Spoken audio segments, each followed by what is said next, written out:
우리 함께 읽은 이 로마서의 본문의 말씀을 가지고 오늘 율법과 양심이라는 제목으로 하나님 말씀을 전하겠습니다. 지난 본문에서는요, 행한 대로 갚으시는 하나님이라는 제목으로 말씀을 나누었습니다. 핵심이 이거였어요. 모든 사람은 하나님의 심판에 놓여 있고 그 심판의 날에 하나님께서는 너가 유대인이냐 이방인이냐 이러한 차별 없이 각자가 행한 대로 보응하신다는 거였습니다. 정리를 하면 하나님의 심판이나 축복이 모든 사람에게 공평하게 임한다. 그 판단 기준이 무엇인가라고 했을 때는 각자가 믿음으로 무엇을 행하였느냐 이 여부에 달려 있었습니다.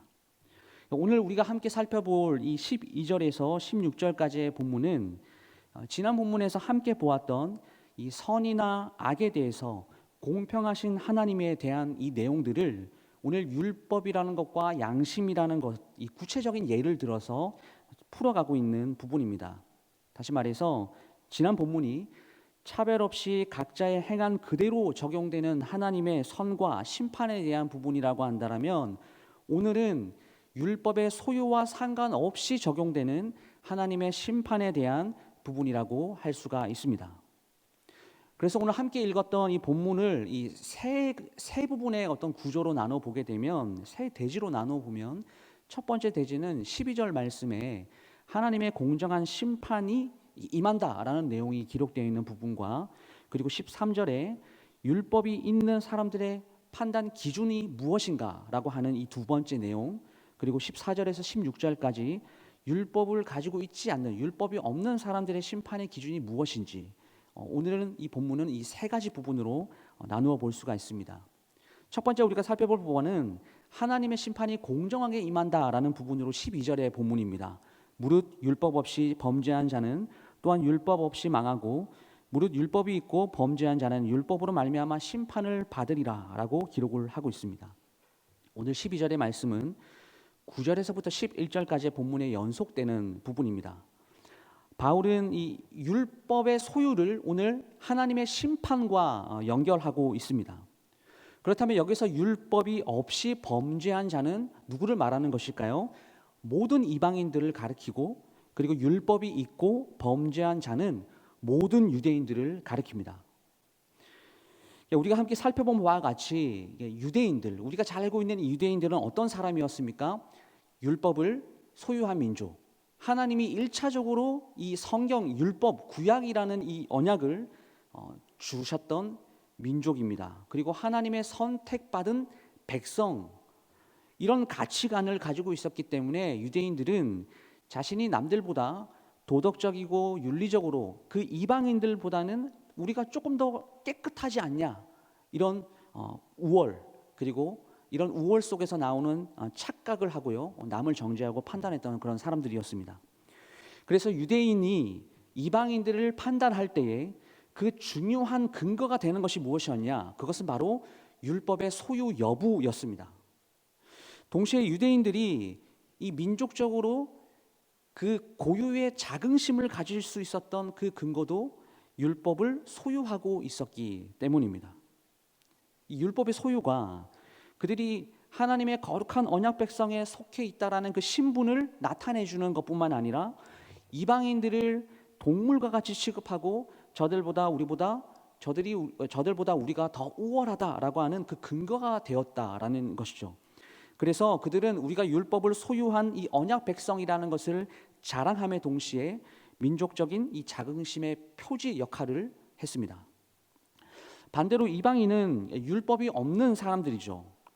따라서 유대인들의 사고방식에는 이들은 하나님의 언약 밖에 있었던 사람이라고 생각을 했습니다. 그래서 유대인들에 의해서 이방인들은 죄인 취급을 당했고, 그 당시에 동물만도 못한 대우를 받던 사람들이 바로 이방인들이었습니다. 이런 유대인들의 의식은 이스라엘의 그 민족 의식 속에 깊이 뿌리 박혔던 그런 생각이었죠. 오죽했으면 성경도 요한복음 4장 9절 말씀에 유대인은 사마리아인과 상종도 하지 않았다라는 말을 기록해 놓았겠습니까? 이런 잘못된 선민의식과 우월의식에 빠져 있었던 이 이스라엘 백성들을 향해서 오늘 사도 바울이 12절에서 유대인들을 공격하고 있는 것은 그 사람들이 그렇게 자부심을 가지고 있었던 율법을 소유한 백성으로서 가졌던 그 민족적 자긍심을 오늘 공격하고 있는 것입니다. 다시 말해서 너희들이 가지고 있는 그 민족적인 자긍심은 아무것도 아니다라는 것이죠. 바울의 눈에는 유대인들도 이방인들과 똑같은 죄악된 삶을 사는 그냥 한 사람이었을 뿐입니다.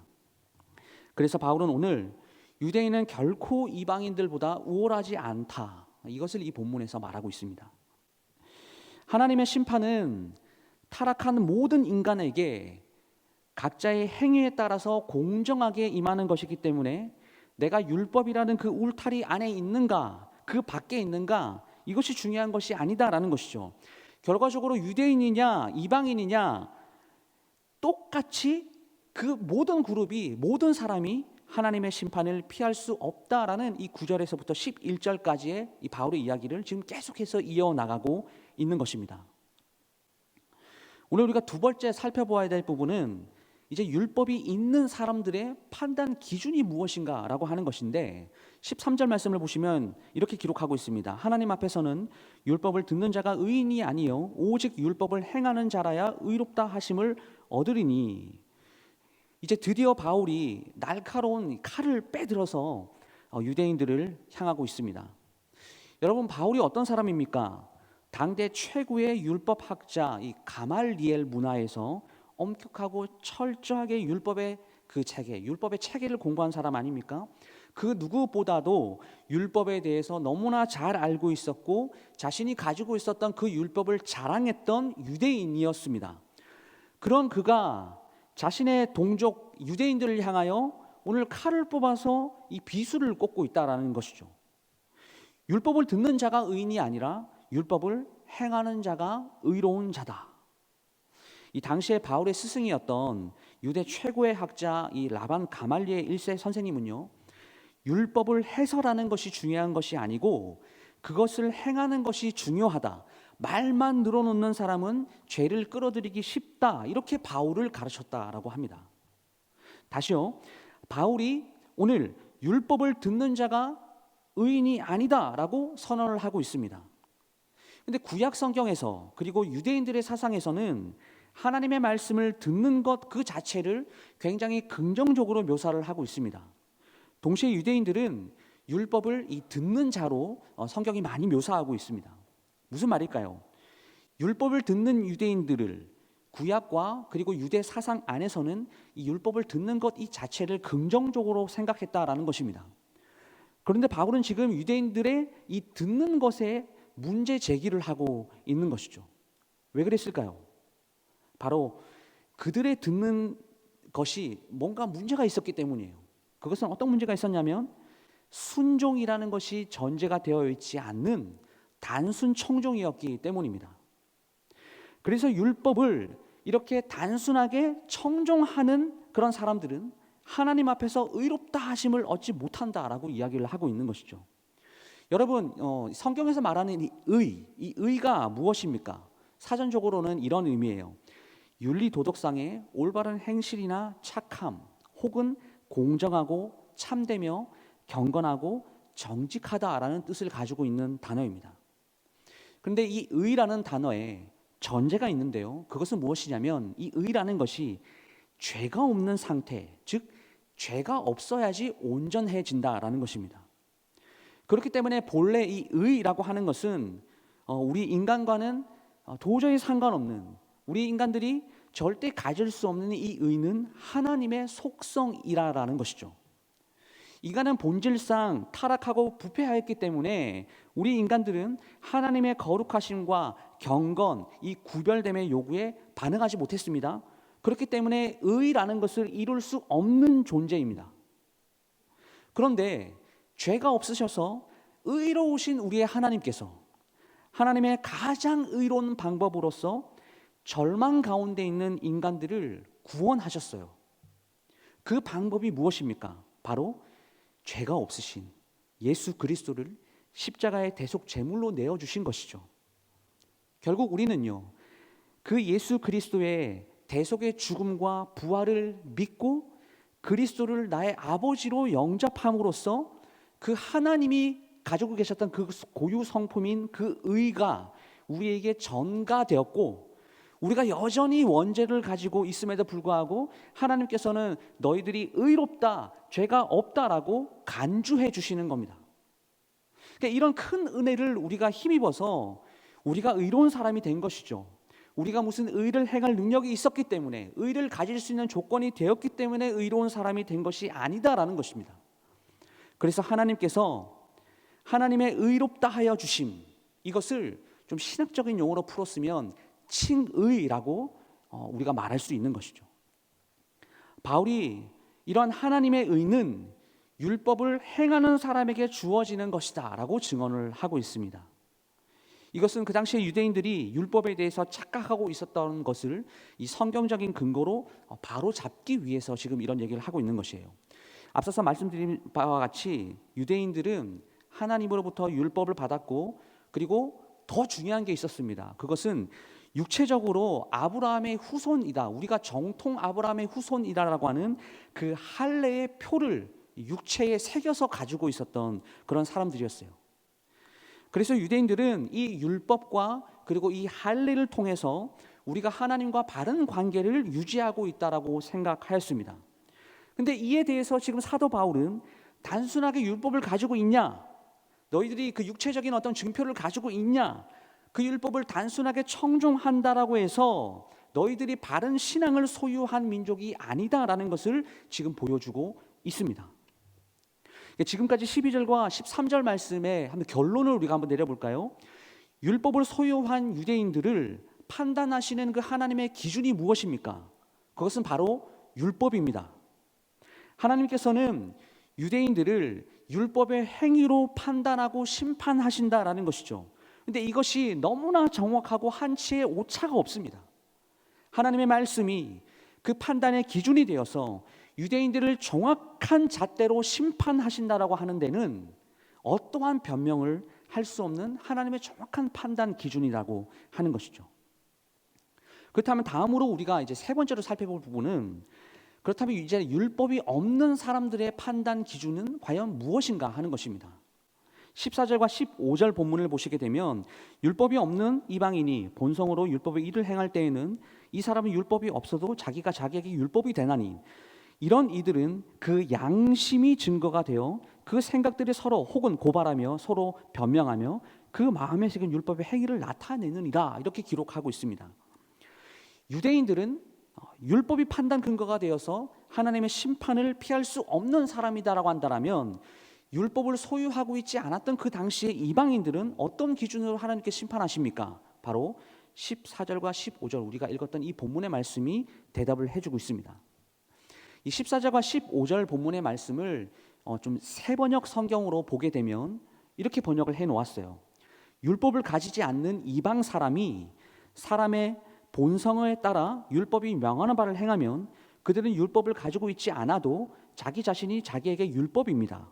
그런 사람은 율법이 요구하는 일이 자기의 마음에 적혀 있음을 드러내 보입니다. 그들의 양심도 이 사실을 증언합니다. 그들의 생각들이 서로 고발하기도 하고 변호하기도 합니다. 이렇게 다시 번역을 해 놓았습니다. 무슨 말일까요? 이방인들은 비록 율법을 소유하고 있지 않고 율법에 대해서 모른다라고 할지라도 그들의 본성에 따라, 양심에 따라 율법에 기록되어 있는 것을 행하면 그 자체가 그들에게 율법이 된다라는 말입니다. 다시 말해서 이방인들은 본성에 따른 양심이 하나님의 심판의 기준이 된다라는 것이죠. 그렇기 때문에 어떻습니까? 이방인이든지 유대인이든지 나는 율법을 가진 사람이야, 나는 율법이 뭔지를 모르는데, 나는 율법을 듣지 못한 사람인데, 이렇게 변호를 한다라고 할지라도 그 누구도 하나님의 심판을 피할 수 없다라는 사실을 오늘 사도 바울이 이야기하고 있는 것입니다. 우리 주변에 하나님을 믿지 않는 사람들이 참 많죠. 중요한 것은 무엇이냐면요, 그들도 선행을 한다라는 것이에요. 부모님을 공경한다든지 도둑질을 하지 않는다든지, 이런 행동들은 율법 전체의 이 교훈을 반영하는 것은 아니지만 아주 그 율법의 기본적인 정신관을 일치하는 것이죠. 바울은 이런 것들이 그들의 본성으로 율법의 일을 행한다라고 오늘 말을 하고 있습니다. 여기서 우리가 이 본성이라고 하는 이 단어에 좀 주목을 해봐야 됩니다.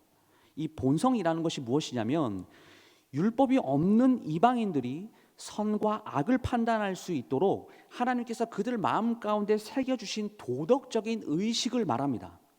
그러니까 중요한 것은요, 본성이라는 것은 인간이 처음 태어날 때부터 소유하고 있는 자연법이다라고 하는 것입니다. 이것은 하나님의 백성과 상관없는 이 율법을 알지 못하는 이방인의 심판 여부를 구분짓는 가장 중요한 기준이 됩니다. 그리고 15절에서는 양심이라고 하는 단어가 나오죠. 이 양심이라는 것은 본성과 양심, 이것은 비슷한 의미입니다. 그러니까 하나님께서는 율법을 모르는 사람들에게는 양심을 주셨다라는 것이에요. 한번 생각해 볼까요? 그렇다면 하나님께서 우리 인간들에게 양심이라는 것을 언제 주셨을까요? 이것은 하나님께서 인간들을 하나님의 형상으로 창조하실 때 주어진 것입니다. 다시 말해서 양심이라는 것은 하나님의 성품이라는 거예요. 이는 우리가 이미 살펴보았던 로마서 1장 19절과 20절 말씀에 너무나 잘 나타나 있습니다. 로마서 1장 19절 말씀과 20절 말씀을 보시게 되면 이는 하나님을 알만하는 것이 그들 속에 보임이라 하나님께서 이를 그들에게 보이셨느니라. 20절 말씀에 창세로부터 그의 보이지 아니하는 것들 곧 그의 영원하신 능력과 신성이 그가 만드신 만물에 분명히 보여 알려졌나니 그러므로 그들이 핑계하지 못할지니라. 여러분, 이 말씀을 근거로 하게 되면 인간이 양심을 소유하고 있다라는 것은 뭐가 됩니까? 하나님이 살아계시다라는 증거가 되는 것이에요. 왜 그렇습니까? 그 속에 하나님을 알만한 것을 이미 계시해 주셨기 때문입니다. 모든 사람이 이 양심이라는 하나님의 은혜를 입었다. 이것을 우리가 일반 은총이라고 이렇게 부르는데요, 일반 은총은 하나님께서 모든 인간들에게 차별 없이 부어주시는 은혜를 말합니다. 이것은 믿는 자들이나 믿지 않는 자들이나 모두가 다 공통적으로 누리고 있는 혜택인 것이에요. 이방인들은 자신의 마음에 새겨진 그 양심의 기능을 통해서 무엇이 옳은지 무엇이 그른지를 인지하고 자신이 이 분별한 선을 행동으로 옮길 때가 많습니다. 물론 이 이방인들의 본성이 그 소유한 이 도덕적인 감각에 따라서 율법에 기록되어 있는 일을 행한다라고 하지만 그것조차도 하나님께서는 그들에게 하나님을 알만한 양심을 그 속에 계시하여 주셨기 때문에 가능한 것이지, 우리의 양심에 따라서 율법의 행위를 한다라는 것이 그 하나님의 심판을 피하는 근거로 작용할 수 없다라는 것을 사도 바울이 지금 이야기하고 있습니다. 말씀을 마무리하도록 하겠습니다. 그러므로 율법 없이 범죄한 자는 율법이 없다라고 해서 하나님의 심판에서 제외되는 것이 아니고, 율법이 있고 범죄한 사람은 그 율법을 소유했다라는 것 그 자체가 하나님의 심판을 면하는 특혜가 주어지는 것이 아닙니다. 여러분, 하나님의 심판은요, 모든 인류에게, 모든 사람들에게 어떤 계층, 차별 없이 모두에게 적용되는 것입니다. 이것이 성경이 말씀하고 있는 하나님의 심판의 기준이에요. 다시 말해서 인간이 죄를 짓는 것에 대한 기준은 이방인이냐 유대인이냐 동일하게 그들에게 율법이 되고 있다라는 것이죠. 그러니까 이런 점에서 우리가 가지고 있는 이 율법, 하나님께서 우리에게 주시는 이 율법은 인간의 죄를 더욱 적나라하게 드러내는 수단이고 죄를 깨닫게 하는 수단이 됩니다. 여러분, 만약에 율법이 우리 가운데 없다면 어떤 일이 벌어질까요? 율법적인 기준이 우리 가운데 없다라면 우리 인간들은요, 죄가 죄인 줄 모르고 살게 되겠죠. 내가 죄를 저질렀는데 이것이 죄인지 아닌지 구별할 수 있는 툴이 없는 것이에요. 그래서 하나님께서는 율법을 통해서, 그리고 인간의 양심을 통해서 죄가 무엇인지를 말씀을 통해서 정직하게 보게 하시는 것입니다. 그러므로 결국 오늘 이 12절에서 16절까지의 이 본문이 의도하고 있는 것은요, 진정으로 우리에게 전달하고 싶은 메시지는요, 바로 이것입니다. 율법을 기준으로 하든 양심을 기준으로 하든 그가 죄를 범했으면 반드시 망하고 죽는다라는 것이에요. 이 말은요, 우리가 무엇을 지켰느냐, 무엇을 지키지 않았느냐 하는 이런 차원의 문제가 아니라 율법 전체가 지향하고 있는 것, 하나님을 향하여 우리가 거룩한 마음을 소유하고 있는가, 하나님의 뜻에 순종하는 존재로 오늘도 그런 그리스도인으로 우리가 살아가고 있는가 하는 것이 심판의 기준이 된다라는 것입니다. 그것은 단순히 우리가 율법을 제대로 행했냐 행하지 않았냐 하는 그런 문제가 아니라, 이 율법이라는 기준을 하나님께서 딱 이렇게 그 율법이라는 기준을 딱 놓고 보니까 유대인이나 이방인들이나 동일하게 하나님이 원하시는 그 기준에 미치지 못하는 죄인들이기 때문에 망할 수밖에 없다라는 것이 오늘 성경이 우리에게 전달해 주는 지적이자 메시지인 거예요. 그렇기 때문에 우리가 함께 읽었던 이 12절 말씀의 강조점은 무엇이겠습니까? 율법이 있든 없든 누구든지 망할 수밖에 없고 심판을 받는 것이 필연적인 우리 인생의 결말이다 하는 것입니다. 그러니까 이 사실에 그 누구도 벗어날 사람이 없고 이 심판을 면할 수 있는 사람은 아무도 없다라는 것이죠. 왜 그렇습니까? 모든 사람이 하나님의 입장에서는 모든 사람이 범죄한 자이기 때문입니다. 여러분, 히브리서 9장 27절 말씀에 이런 말씀이 기록되어 있어요. 한 번 죽는 것은 사람에게 정해진 것이요 그 후에는 심판이 있으리니. 이것은 이 땅에 발을 딛고 살아가는 모든 인간들에게 적용이 되는 말씀입니다.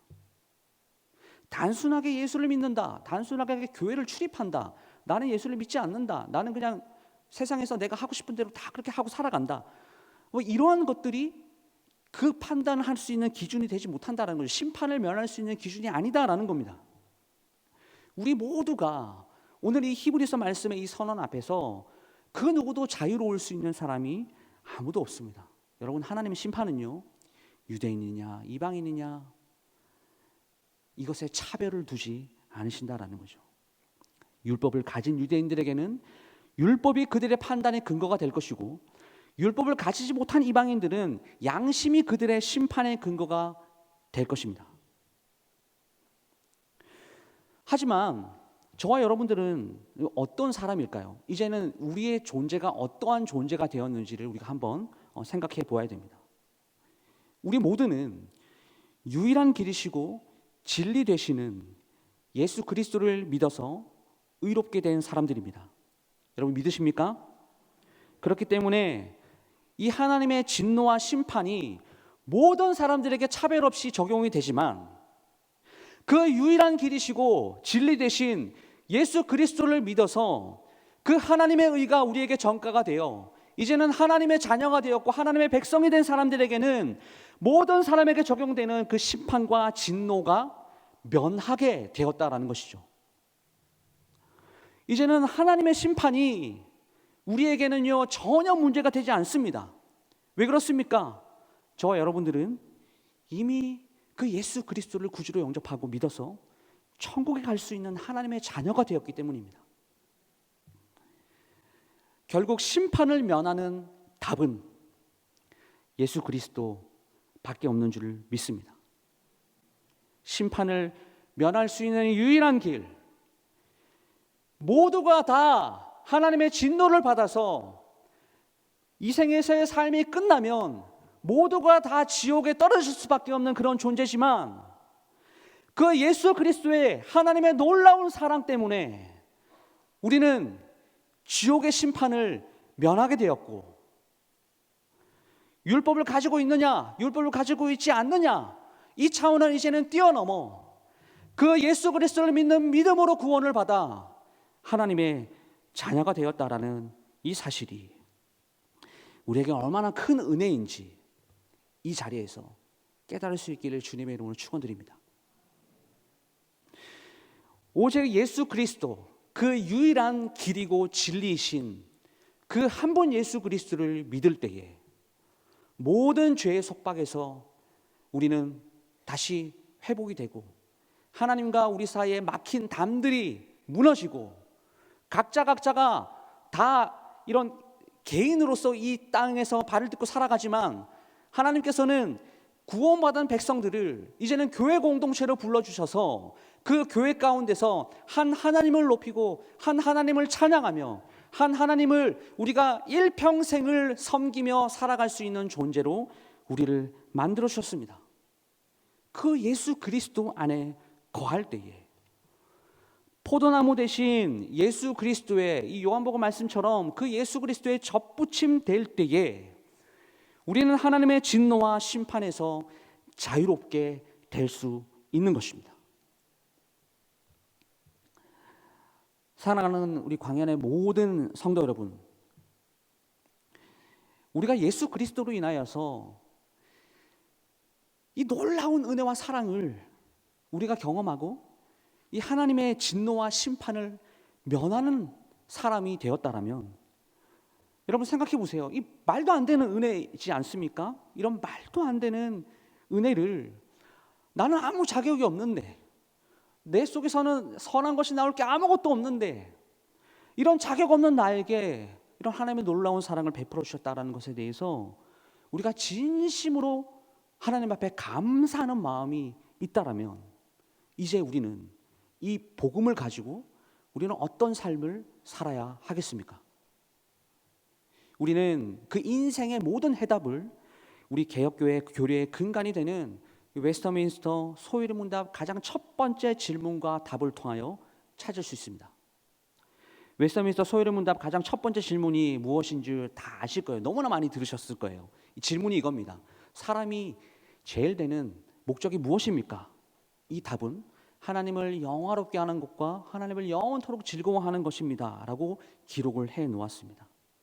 우리의 믿음의 선조들이 그 수많은 이 교리의 항목 가운데서 가장 첫 번째로 꼽고 있는 항목이 바로 인간의 인생의 존재의 목적과 그 이유가 하나님을 영화롭게 하는 것, 그리고 영원토록 하나님을 즐겁게 하는 것에 있다라고 규정을 하고 있다는 것이죠. 그러므로 이제 우리 하나님께서 우리를 창조하신 목적과 우리를 구원하신 목적, 나를 그 하나님의 자녀 삼아 주신 그 목적이, 이유가 있다라는 겁니다. 그것은 하나님만을 영화롭게, 하나님만을 즐겁게 해드리는 삶을 살기 위해서입니다. 그렇기 때문에 이제 우리에게 남은 것은 무엇일까요? 그분을 영화롭게 하고 그분을 기쁘시게 하기 위해서 우리는 신앙생활에 더 많은 노력과 최선을 기울여야 합니다.